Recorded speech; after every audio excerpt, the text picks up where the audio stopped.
Oldinga o'tishdan oldin to'xtab o'z maqsadlaringni tahlil qilishing kerak. Haqiqatdan ham chuqur o'ylab ko'r. Sen aslida nimaga intilyapsan?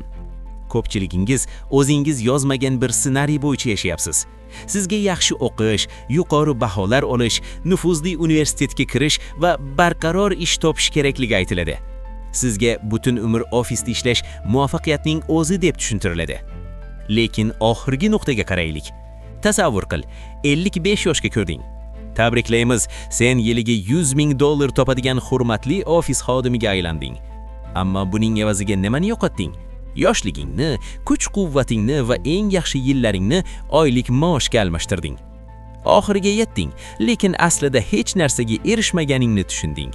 Sen o'z hayotingni yashamading, tizim senga chizib bergan hayotni yashading. Nega ular aynan shu yo'lni targ'ib qilishadi?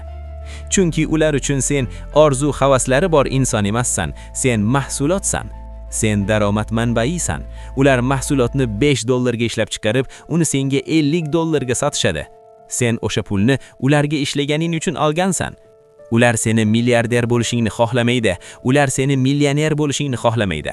Ularga raqobatchilar kerak emas, ularga iste'molchilar kerak.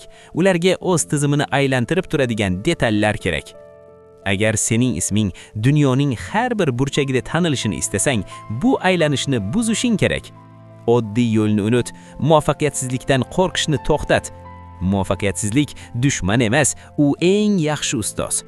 Har bir xato kelajakdagi imperiyang poydevida bir g'isht. Agar yuqoriga chiqmoqchi bo'lsang, pastdagilar ortidan ergashishni to'xtat. Uyanish vaqti keldi. Oddiylikka qarshi harakatimizga qo'shil.